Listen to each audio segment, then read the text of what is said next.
Hello and welcome back to another episode of What If Harry Was Heir Slytherin. Chapter 9, The Curious Ways of Magic. The Curious Ways of Magic.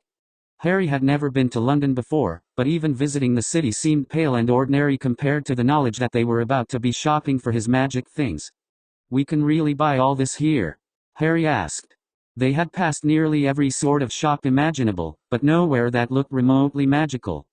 "If ye know where to look, Mr. Hagrid said, pointing to a dingy-looking pub. "The Leaky Cauldron, famous place it is. Come on."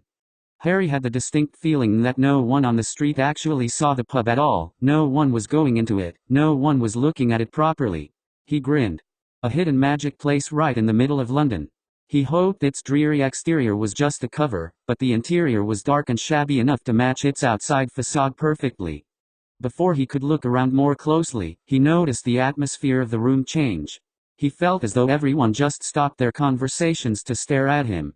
He held his arms closer to his sides, suddenly very aware of his rolled-up pants and oversized shirt sleeves, watched the huge man's back and tried not to attract attention. "The usual, Hagrid?" asked the barkeeper. "Not today, Tom, I'm on Hogwarts business." Behind the close conversation, a background hum had started back up. More hushed, more reverent. Harry heard his name at least a dozen times over. Right age for it, never did hear where the old man hid. What is he wearing? I must have it for myself. Harry felt his face heating. He would probably die laughing if oversized muggle clothing became fashionable in wizard circles because of him. The barman peered at him more closely. "Can it be?" Harry started, but his voice squeaked. He cleared his throat nervously, reached up his hand. "Harry Potter, pleased to meet you." The barman's grin widened. "Thank you, Mr. Potter." He shook Harry's hand firmly. "Thank you." "It is him," a woman in the crowd exclaimed. "Harry Potter, welcome back." And then everyone in the room were on their feet, surging forward, shaking Harry's hand, introducing themselves. Some had tears in their eyes as they thanked him, some stared at him with such pride that he felt even more uncomfortable. "You're welcome," he murmured back. "Nice to meet you too." "Thank you." "You're welcome." Then a familiar face jolted him out of the moment. He reached automatically to shake the hand, then froze. "This is Professor Quirrell, Harry, I was telling you about him. He'll help ye at the bank and shopping. I've a few other things to take care of. Diagon Alley is safe, no one'll bother ye here." "Nice to meet you, Professor," Harry said, giving a polite nod. He managed not to grin, but it was a close thing. "Likewise, Mr. Potter. I hope you've had a good summer." Harry smiled, secretively. "Better than most, thank you, Professor." "Yeah, well, time to be on, come on you two. Mr. Hagrid started off, his massive form clearing a swath through the crowd for Harry and Professor Quirrell to follow in his wake. He reached the walled-off area out the back door, tapped a particular pattern of bricks with a bright pink umbrella, and the wall folded itself away, forming an elegant brick archway instead. "Welcome to Diagon Alley, Mr. Hagrid said, and here Harry finally had his first proper look into the wizard world. The shops were partly just like normal shops, but everything seemed to shine as though freshly polished. No everyday grime was allowed to build up, making the street look almost unrealistic.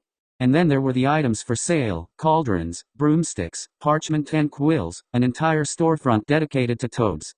Harry heard a pair of witches on the street debating over a storefront display whether the higher point or a folded point hat would go better with her dress robes, and he thought how strange it was that it felt completely natural to think of everyone in sight as witches and wizards. They arrived at the bank, a great marble structure with bronze doors and a swarthy-faced not-human person, about a head shorter than Harry himself. "Goblins," Professor Quirrell told him quietly. "No safer place in the world to store valuables." "'Cept maybe Hogwarts, Mr. Hagrid put in. The red-uniformed goblin bowed as the trio entered. They passed through silver doors with a long poem engraved upon them, but Harry was already looking past them to the row of goblin tellers positioned inside the vast marble room. About 100 goblins worked this main area. At his guess, dozens sat at the counter on high stools to talk to customers, others sat at desks behind, measuring and weighing, examining gemstones. It was a flurry of activity, measured and precise in each of its parts, but overwhelming to take in all at once. Mr. Hagrid pulled out a small key from his coat pocket and handed it to Harry. "Don't lose that," he said. "I'll need it back once ye finish. It's very important." Harry nodded. Professor Quirrell led him up to the counter. "Mr. Harry Potter would like to access his vault," he said. The goblin peered down at Harry. "Key." Harry handed it up. He saw Mr. Hagrid at another teller, leaning close and talking quietly, place a sealed envelope on the counter. "Very good." The goblin's voice brought Harry's attention back to his own teller. The creature motioned behind him, and yet another goblin rushed forward. "Griphook will escort you to the vault."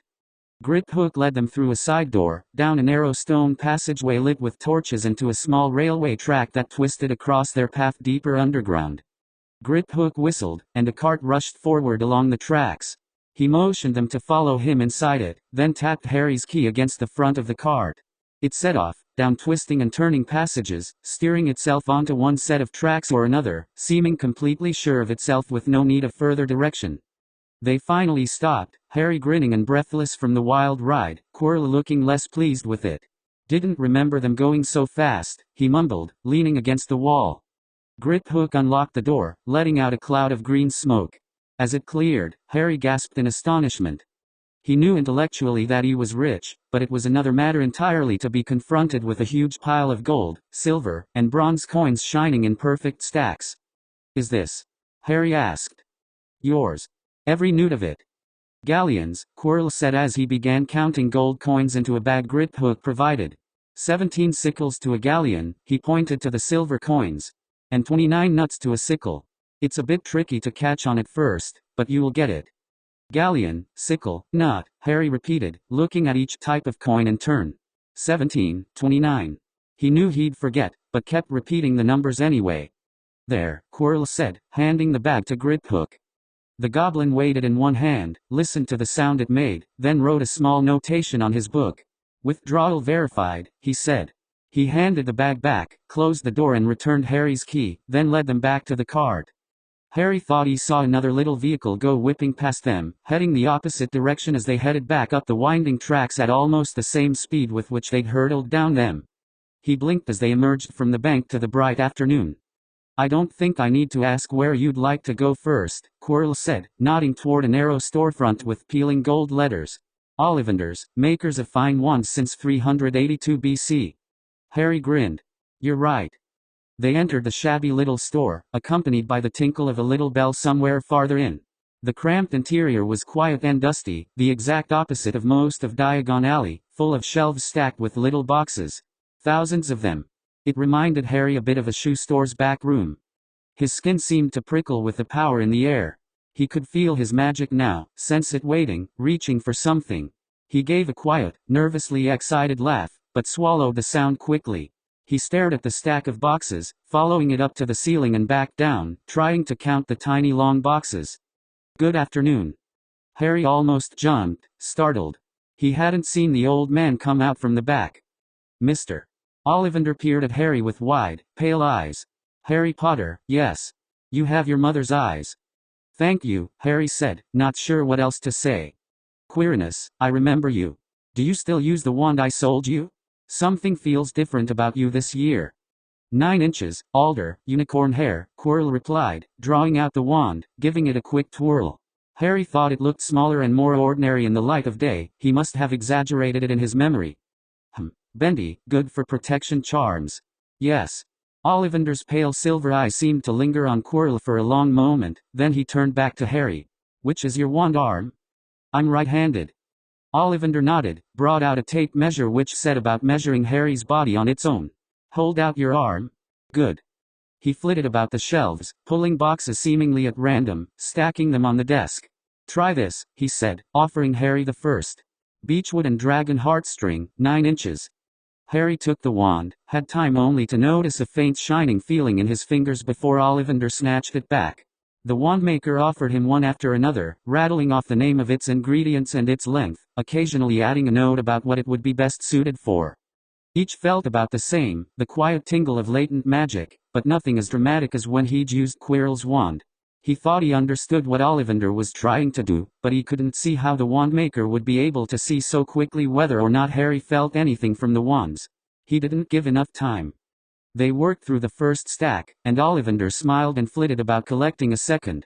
None of these produced any effect, and he set about gathering a third pile.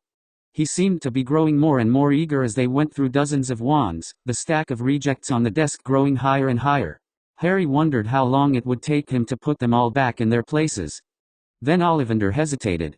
He looked at Harry, then slowly reached up and pulled out a single box. "Why not give this one a try?" he said quietly. "Holly and phoenix feather, 11 inches, supple." Harry took the wand, expecting something dramatic to happen. The wood felt smooth and sparkling under his hand. Nothing happened for a long moment, but Harry did feel a distinct warmth from the wand. He got the impression it was waiting for something from him. "Curious," Ollivander said. "I've never seen such a strong, yet subdued reaction. Give it a wave, will you?"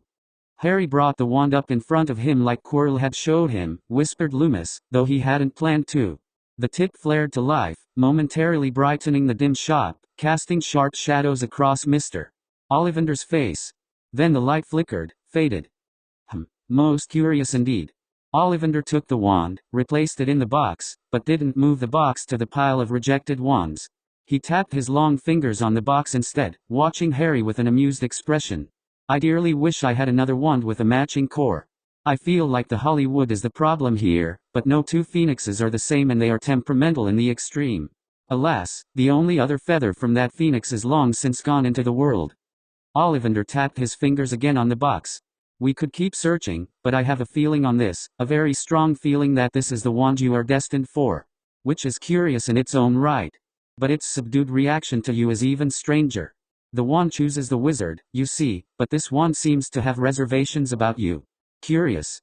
Does that mean it won't work right for me? It will be hard to control?" Harry asked, worried. He didn't want a picky wand to get in his way. "It is a supple wand, which should adapt well to you given time, if it decides you are the right fit. I would worry, though, sending you out with only 2/3 of a proper match. It could go either way, you see. Should we keep trying?" "If you wish. I have a few more unique combinations we could try." He whisked away to the back, returned a minute later with another armload of wands. "Acacia and dragon heartstring, 10 inches, bendy.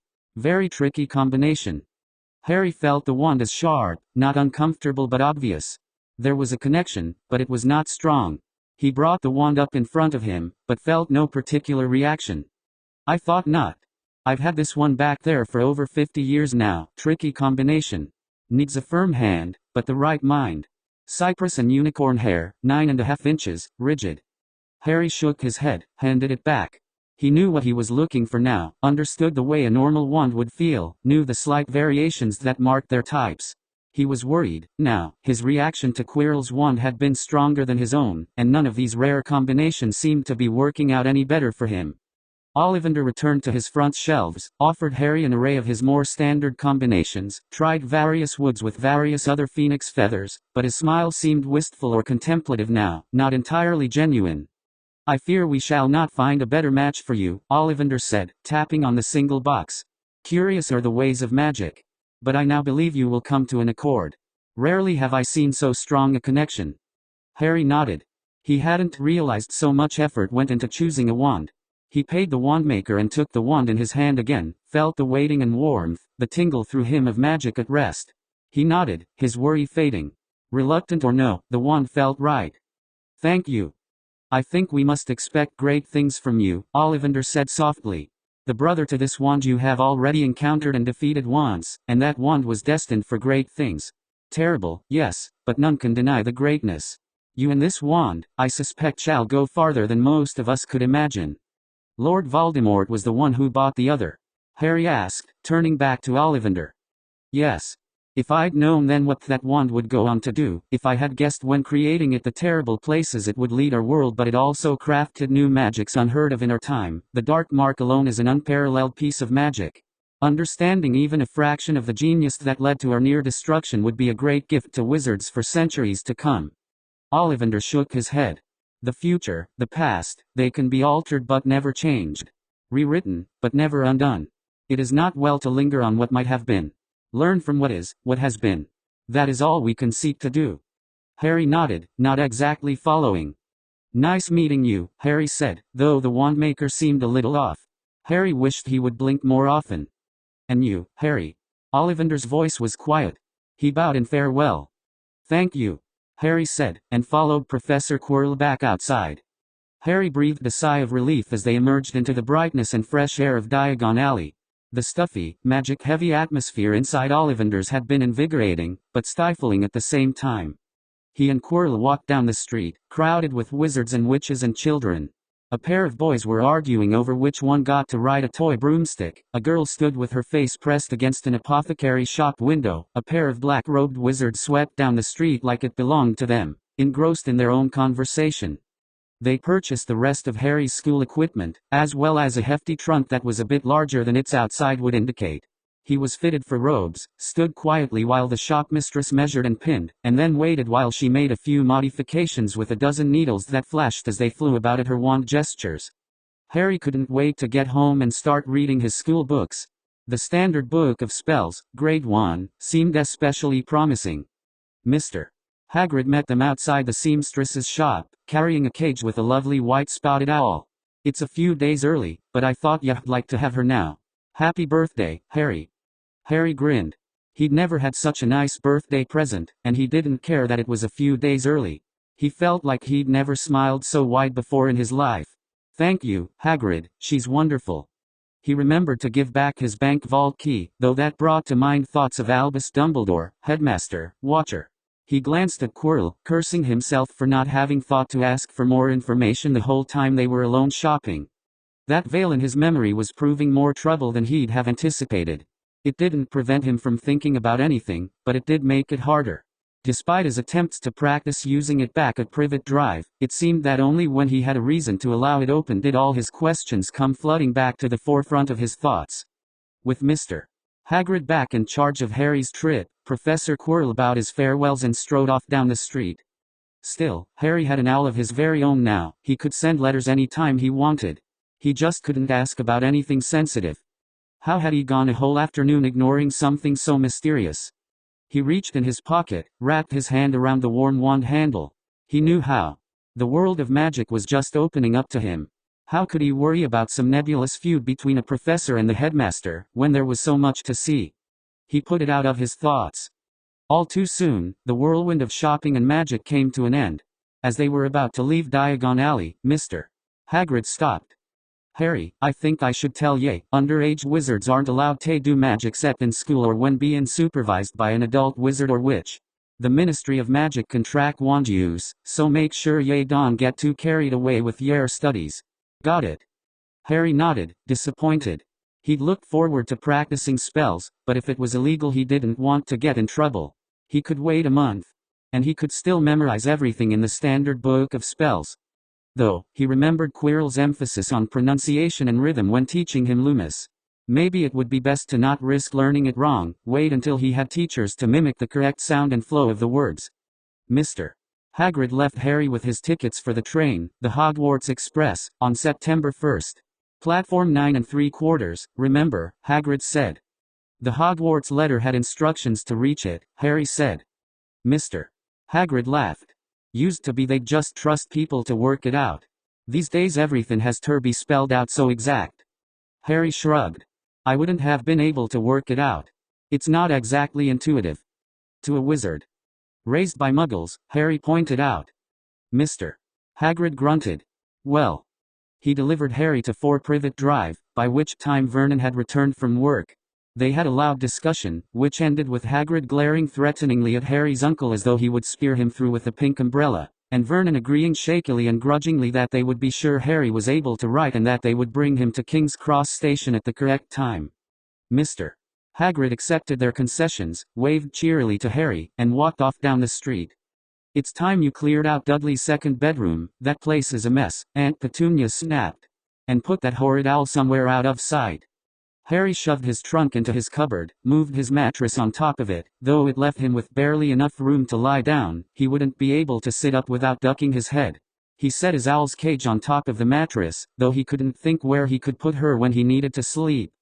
He smiled to her anyway, patted E. Chapter 10, The Secret Train. The Secret Train. Harry noticed a marked change in atmosphere around Privet Drive. While Petunia still ordered him about with a bit more coldness than usual even for her, Dudley and Vernon seemed inclined to ignore Harry's existence with a sort of invisible scorn that made him feel somehow more lonely than before. They didn't bother locking the cupboard anymore, seemingly unconcerned with anything he might do. The night before his 11th birthday, Harry had to stay up late to finish scrubbing out Dudley's second bedroom. It had long been a storehouse for everything the bigger boy had broken but refused to throw out, and only at Petunia's sharp command had her son subsided in his moaning over his precious belongings. Petunia had insisted in the morning that Harry must finish it before he went to his cupboard for the night, and he was well and truly exhausted. Still, that meant he was awake as the living room clock quietly struck 12, and he threw out the last pile of dirty rags with a satisfied sigh. He went into the living room, flopped out full length on the sofa, and stared over at the clock. "Happy birthday, Harry Potter, wizard." He smiled to himself, then went to wedge himself into his cupboard alongside Hedwig's cage. He'd found the name in one of the schoolbooks and thought instantly that it fit her. He stroked her feathers, the best birthday present he'd ever been given, and fell asleep within minutes. He awakened in the morning to find, to his utmost surprise, that he'd been allowed to sleep in. Aunt Petunia was already cooking breakfast, while Dudley and Vernon watched Harry with matching looks of disgust. "What's going on?" Harry asked, glancing between his relatives.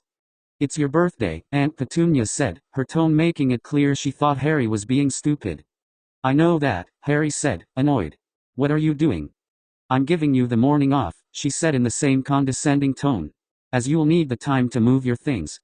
Harry's heart sank. "Move? Where am I going?" "Out in the yard."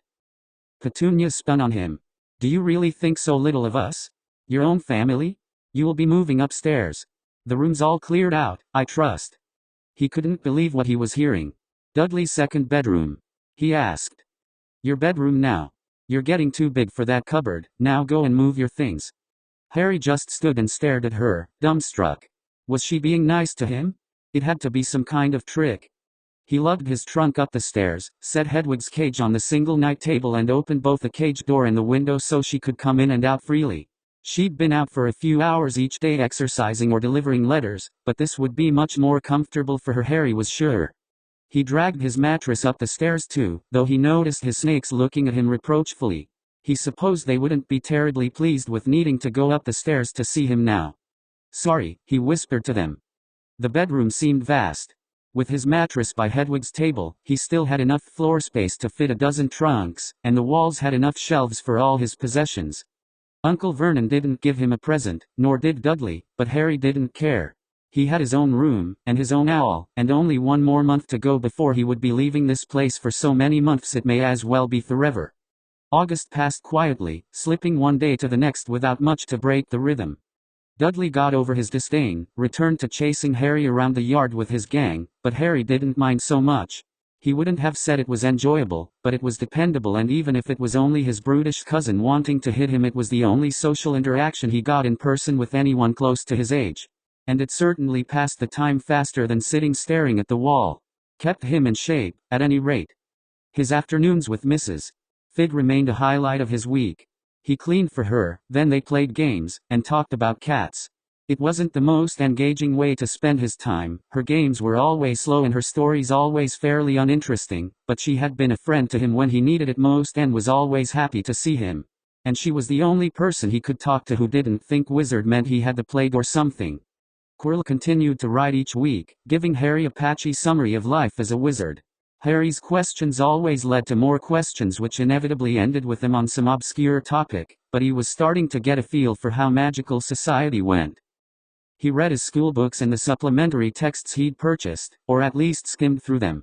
As much as a basic introduction to spellcrafting sounded interesting, it had grown quite dull after the initial novelty of a book about magic wore off. Far too much geometry and seemingly arbitrary magical words, none of which made any sense to him. He desperately wanted to succeed, to have some understanding of spells before he reached school so he wasn't at the bottom of all his classes, but life at number 4 Privet Drive was not an atmosphere conducive to study of magic. The years and years of being told off for even thinking about anything behaving the way it shouldn't had left deeper imprints than he'd have guessed. Harry often found himself drawn outside, into the beautiful summer weather, rather than struggling through another textbook. A lot of the books wouldn't be any use without a proper teacher anyway, he reasoned. He would jog around the yard, watching Hedwig's flight, or crawl through the hedges, talking to the outdoor snakes who didn't deign to enter the house. So the summer passed, less unbearable than he'd ever imagined possible. And if his progress toward becoming a proper wizard was minuscule, well, Quirrell's letters had promised the professor's assistance.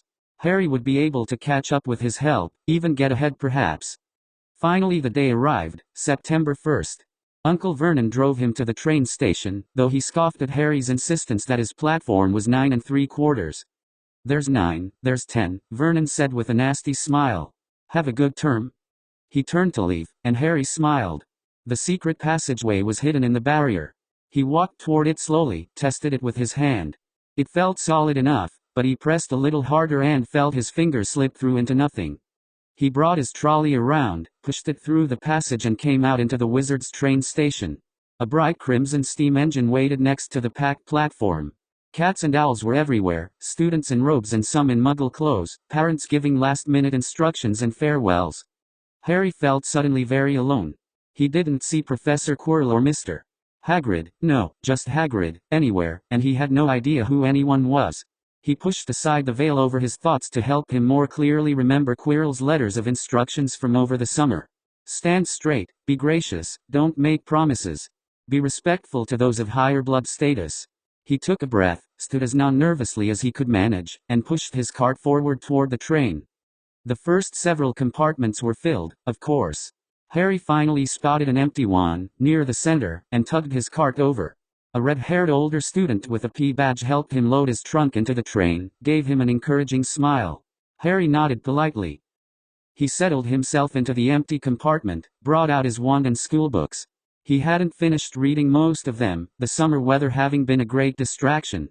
Despite the exotic subjects, they had still been schoolbooks, which except from the standard book of spells meant they were dry and bland with far too much information that he'd never need to know. The train whistle blew and the last few students rushed to climb aboard. A minute later, the train lurched into motion. The door of the compartment slid open, and another boy with red hair peered in. "Is that spot taken?" he asked, pointing to the seat opposite Harry.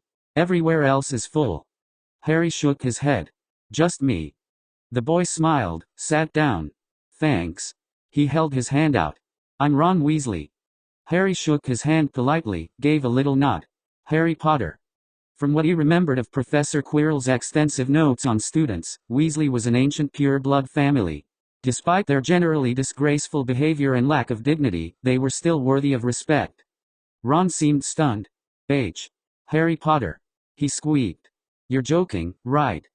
Harry shook his head. "Do the maths," he said quietly, glancing at his stack of books. He was in 2 of them, which made him feel very strange. Ron stared around the empty compartment. "I'm sorry I intruded. I can leave if you'd rather be alone to study." Harry shook his head. "It's no bother." Ron grinned. "Can you wait here a minute? I've got to tell my brothers. They'll be so jealous I found you first." Harry shrugged. "I wasn't planning on going anywhere." Ron laughed, then left the compartment and hurried off. Harry turned his attention back to modern magical history. Ron hadn't been gone long before the compartment slid open, somehow quieter than before. A blond boy with a pale, pointed face entered, gazing at Harry with an appraising look. "Is it true?" he asked, his voice sounding simultaneously interested and utterly bored. Harry was immediately intimidated. "Is what true?" Harry asked, standing at once. He was fairly certain who this boy would be. The Malfoy heir, one of the most prominent and wealthy pure-blood families left after the war with Lord Voldemort, thinned the old lines to near breaking point. Weasel was shouting all down the train that Harry Potter was in this compartment. "That's you, then." Harry nodded, gave a little bow, offered his hand. "Harry Potter, and you are?" "Draco Malfoy," the boy replied, taking his hand. "You're associating with Weasley already? That's not a very good start to your school career." Harry shrugged. "He approached me, no one else had. And he is pure blood." Draco smiled nastily at this. "Well, you'll have to learn that some families are better than others. I can help you there." "I don't doubt you can." Harry had the oddest feeling about this meeting, like he and Draco were dancing around each other with words beneath what they said, as though they were each trying to determine something about the other. Harry didn't know what he was supposed to learn, and he didn't know what Malfoy was trying to find. He glanced away to the 2 larger boys flanking Draco. "Vincent and Gregory," Malfoy said, gesturing to each in turn. "My friends, allies. We could be friends and allies too, Potter. Don't promise anything to anyone." I think we may be able to come to an arrangement, Harry said carefully. I will keep your offer in mind. Thank you. Draco watched him for a long moment, then nodded slowly. Nice meeting you. Remember what I've said about Weasley, you would upset a lot of powerful people if you get yourself into deep with someone like that. Harry nodded again, waited politely until Draco and his friends had left the compartment before returning to his seat. His hands were shaking slightly, but he thought he'd done well. Talking to people was stressful. At least Ron hadn't seemed to want anything from him. He had the distinct impression that if he wasn't careful, Draco would soon have Harry following at his shoulder like a servant or bodyguard. He decided to keep Malfoy at a distance. He would be respectful, certainly, they could be valuable allies to one another. The Malfoy family was one of the most powerful in all of Wizarding Britain. But Harry would not be anyone's servant, not here, not where he had a chance to be free and himself. And he had a feeling Malfoy wasn't used to being anything but the very best and the very highest authority. Harry wasn't sure how best to go about proving that he was worth being on equal standing with someone who was so obviously above and beyond him in so many ways, but if there was one thing he was resolved in, it was that he would not accept subservience ever again. He might not make many friends, Harry didn't even know where to start with trying to do such a thing, but he could make allies. And he would, probably, make enemies along the way despite any attempts not to. Moving in any direction meant moving away from something else, and the school was too complicated and vast for him to move without consequence. But he would not let that stop him. In primary school, he'd been alone and vulnerable. Weak. Isolated. The same would not happen at Hogwarts. Ron returned with two identical-looking older versions of himself. "See?" he demanded, pointing at Harry. "There he is." "So, you're Harry Potter?" asked the one on the right. "I'm Fred Weasley," said the one on the left, holding out his hand. The other one smacked it away. "I'm George Weasley," he said, holding his own hand toward Harry. "Nice to meet you," Fred said, shoving his own hand in front of George's. Harry sighed, shook both hands at the same time. "Nice to meet you both," he said politely. They certainly did not display much dignity. "We hope you'll have a good term," they said together. "Just remember," Fred said. "The Weasley twins are the masters of pranks. Call on us if ever you have need of our services." George waved his wand dramatically, conjured a cloud of mist that drifted down around them. Harry heard them run off, laughing, as the fog dispersed from where they'd been standing. He shook his head. No wonder Draco had been so disdainful of their family. They were wizards, yet they spent their time running around playing pranks? How undignified could you get? "Yeah, they can be a bit of a handful," Ron said. Harry realized he'd forgotten the younger Weasley was still there. Harry said, noncommittally. He didn't pay much attention as the boy talked at great length about Quidditch, which was one facet of wizarding life that Professor Quirrell had neglected to mention at all. It sounded exciting to play, but first years weren't allowed broomsticks and never made the team, so he consigned it to the unknowable distant future and tried to pay attention to his history book. History was very dull, Harry decided, noticing that he'd been paying more attention to the talk of quaffles than of great events in wizarding history. He hoped the teacher would be able to make the subject interesting, then remembered that Professor Quirrell had said he was a particularly dull ghost who never varied his curriculum from year to year. Harry groaned. "Yeah, they should have called that a foul. I was incensed for weeks over it. But they won the next year, so it's all right now." Harry glanced out the window as Ron carried on. He felt restless, contained. He wanted to walk around the train, but the thought of so many people staring at him made him sink back farther in his seat. He bounced his knees instead, tapping out the rhythm to a song running through his head. "Anything from the trolley, dears," came a witch's voice. Harry realized he was hungry, and jumped to his feet. He'd never had so much spending money before, or spending money at all to be honest, and was excited to try everything the wizard world had to offer. He bought one of everything, and several of the chocolate frogs and pumpkin pasties as they sounded the most obviously delicious. He spread it out on the seat beside him, trying to decide where to start. "Pumpkin pasties are the best," Ron said approvingly. "Good to see you're a man of proper tastes." Harry glanced over at him. The red-haired boy was watching the pile of sweets longingly. "Did you want one?" Harry offered.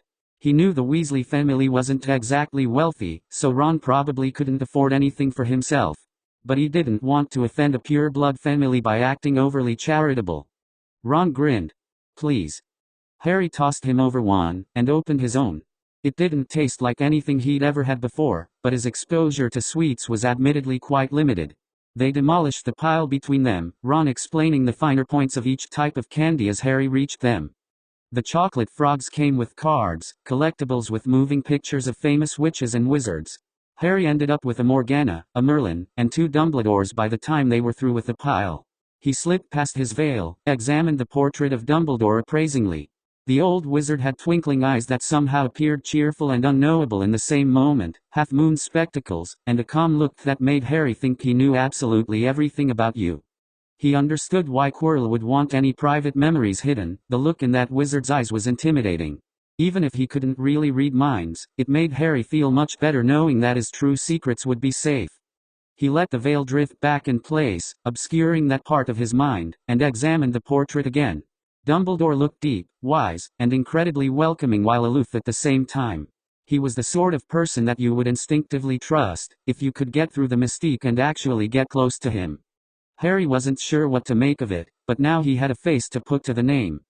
The compartment door slid open again, this time to admit a fluffy-haired witch with a nervous-looking girl behind her. "Have any of you seen a toad?" she asked. "Nerivas has run off on her." Harry shook his head. Ron mumbled, "Nope," through a mouthful of chocolate.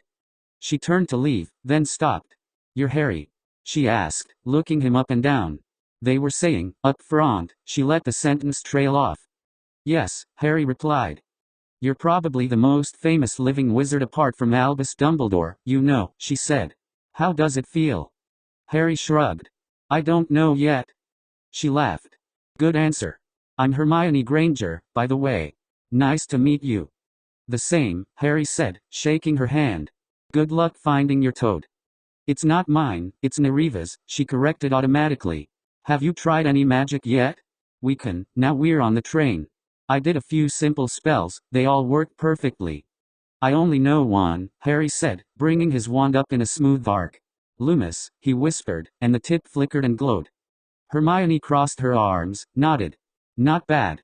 Mine's not as bright, but it holds steadier." "Is your wand defective?" Harry's light flickered one last time and went out. "Temperamental," he said. "Phoenix Core wands can take longer to trust you." "Really?" Hermione said, sounding shocked. "I didn't know that. I must find a book on wand lore, this is unacceptable." She waved at them and departed, toadless Neriva in tow. "Pretty nice," Ron said, glancing at Harry's wand. "Brand new." "Got it a month ago," Harry said. "You've had yours a long time?" He guessed. "Not even mine, inherited it. Unicorn hair's almost coming out, if you wave it too hard." Ron stared at his worn wand glumly. "I bet I'll be rubbish with magic."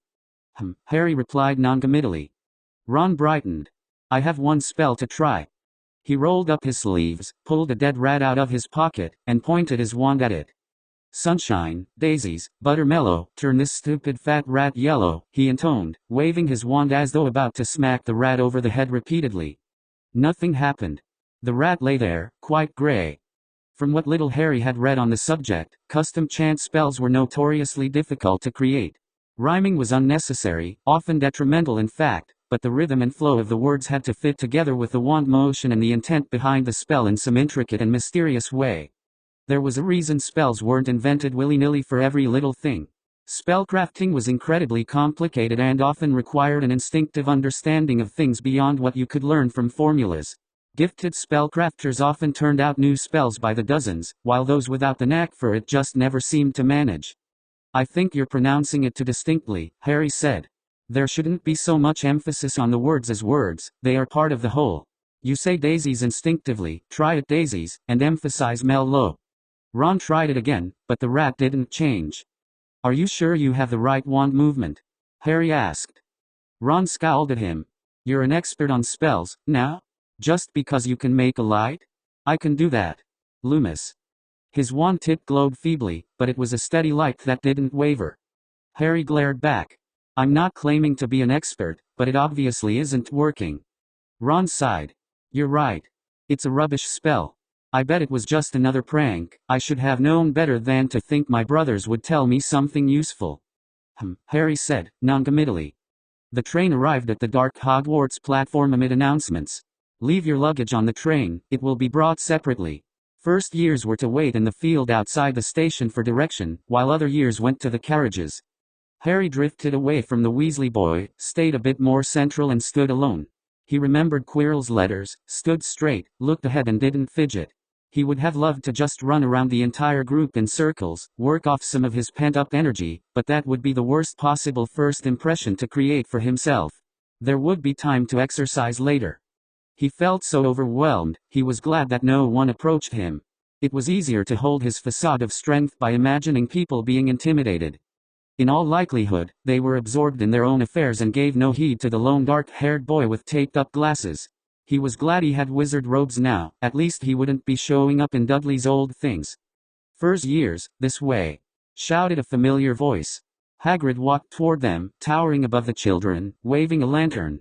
"This way, follow me, First years." Harry joined the crowd trickling after the huge man, down a path that curved around and down to the lake. Lights from castle windows glowed out in the evening dark, stars and tower lights reflecting on the surface of the water. Harry had never seen anything so beautiful. They crossed the lake in a fleet of little boats, gliding along the mirror-calm surface. Then they swept under a curtain of hanging moss into a deep tunnel beneath the rock, right under the castle it seemed, and came to a rest against a pebbled shore. Hagrid led them up the steps and around to the grounds, across the front yard to the huge oaken front door of Hogwarts Castle. "Still got Yertoad?" he asked Nereva. The girl was clutching the frequent runaway in both hands, nodded. Hagrid raised his hand and pounded once on the door with an echoing boom. The door swung open. A tall black-haired witch wearing deep green robes stood watching them sternly. Harry was immediately intimidated. She pulled the doors open wide, led the little group into an entrance hall so huge Harry could have fit the Dursleys' entire house inside. Flaming torches lined the walls, and a magnificent marble stairway led up to the higher levels. The witch led them to a small chamber off the hall. "Welcome to Hogwarts," she said. "I am Professor McGonagall, and your start-of-term feast will begin shortly. First, you will be sorted into your houses. This is an extremely important ceremony because for the 7 years you spend learning here, your house will be like your family. You will eat with your house, attend classes with your house, stay in your house dormitories, relax in your house common room. There are 4 houses, each with a great and noble history which you will doubtless learn a great deal about during your time here. The 4 houses are called Gryffindor, Hufflepuff, Ravenclaw, and Slytherin. While you are at Hogwarts, your accomplishments will earn you house points, and any rule-breaking will lose house points. The house with the most points at the end of each year is awarded the House Cup, a great honor. I hope each of you will do your best to be a credit to whatever house you are chosen for. The sorting will begin in a few minutes, please wait here quietly. I'll return for you when we are ready. It will be in front of the rest of the school, so you may wish to tidy yourselves up a bit while you wait." McGonagall nodded briskly, then swept out through another set of doors, leaving the first-year students alone. Whispers and mutters started up at once. "How do they sort us? Do we have to do magic? I don't know any spells yet. I wonder if I'm ready. I hope I'm not in Ravenclaw. I don't want to be stuck in the same house as my sister for the next 4 years. I heard it was a test. My brothers told me it really hurts." Harry had no idea what to expect. He shouldn't be so nervous, but he was. Suddenly more nervous than he'd ever been about anything. He had one chance. One chance to make the right impression. Once sorted, that was it. He would be stuck in the same house. What if it was Hufflepuff? What if it was Gryffindor? He tried to flatten his hair down, then forced himself to stand tall and not fidget. He watched Draco, standing tall and confident, speaking calmly to his friend Vincent and betraying no hint of anxiety. Mimic that poise. Show confidence even if there is none to draw upon. "It'll be fine," Harry whispered to himself in Parseltongue, realized what he was doing, and stopped quickly before someone noticed. Poise. He watched the door, heart thudding wildly, not letting his face betray his fear. Someone behind him screamed. He turned, wand raised by instinct, but it was only a collection of ghosts. He put his wand away, watched them curiously. They seemed so much less substantial than he'd imagined, always having pictured ghosts as more fog-like or wispy, but these seemed somehow less solid and more real at once. Their outlines were sharp and vivid, but glimmering white and see-through. The ghosts drifted through the wall, intent on an argument without hardly glancing at the assembled students. One, though, separated from the bunch while still arguing, paused to wave cheerily at them. "Greetings, newcomers. About to be sorted, of course. Hope to see you in Hufflepuff, that's my house you know. He returned to the argument, drifting off through the other wall after the departing swarm of ghostly figures. McGonagall returned, clapped her hands to quiet the speculation. We're ready to begin, line up and follow me. The line of first years followed McGonagall through the side doors into the largest room Harry had ever seen. The ceiling was so far above that it seemed to vanish. In fact, it looked as though there were only a row of elegant supporting struts and no ceiling at all. I read it was enchanted to look like the sky, Hermione Granger muttered from somewhere behind Harry. Candles floated in the space between the sky-covered ceiling and the 4 long tables in the main area below.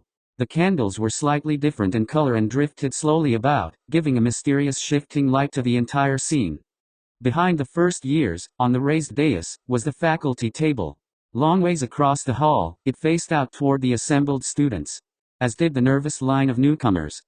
In front of them, between them and the rest of the students, sat a ragged old pointed hat on a stool. Harry wondered if he was supposed to pull something out of it, perhaps they would be drawing houses by lot. But then the hat opened a rip in its brim and started singing. It was a silly song, but it described the virtues of each house and made him more sure than ever that he wanted to be in Ravenclaw or Slytherin. On the one hand, from the mutterings he'd heard about the train and through the students, Slytherin was seen as a house of villains. But it was his heritage, and he could dispel that stigma by proving himself there. Couldn't he? But what if he was put in Slytherin? His parents were both Gryffindors, he was the most famous wizard of his age, but only a half-blood. They would probably hate him. He thought himself rather clever, was good at finding ways to work things to his ends.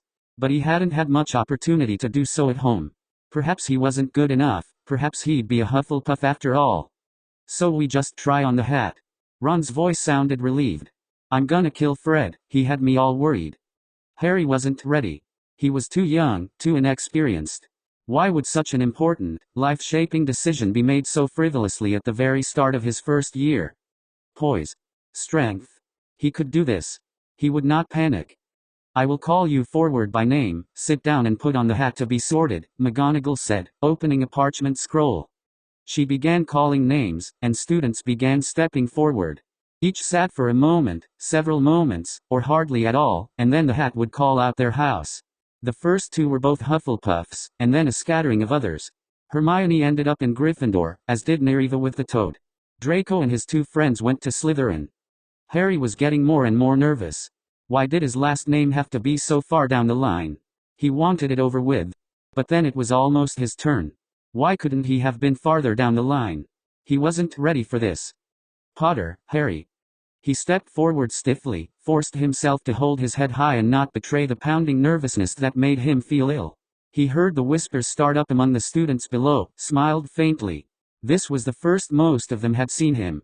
Then he was by the stool, and he reached out with trembling hands and set the hat on his head. Well now, what have we here? Quite a mind you have, and a good bit of courage too. You'd do well in Gryffindor, you know. You are braver than you think. There was a voice in his ear, whispering gently, but he tensed and had to stop himself leaping off the stool in shock. I don't want to be a hero, he whispered back.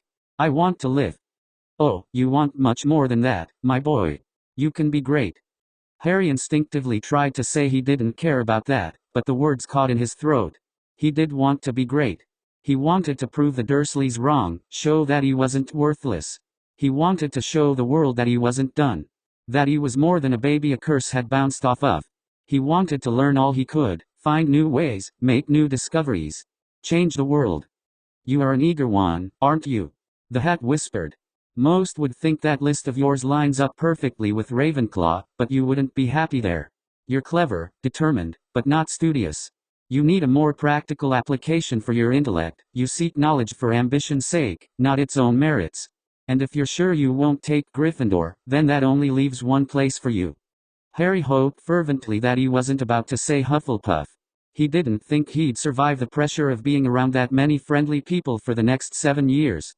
Slytherin, the hat declared aloud. Harry grinned with relief, his fears temporarily forgotten. He swept the hat off and bowed to it as he replaced it on the stool.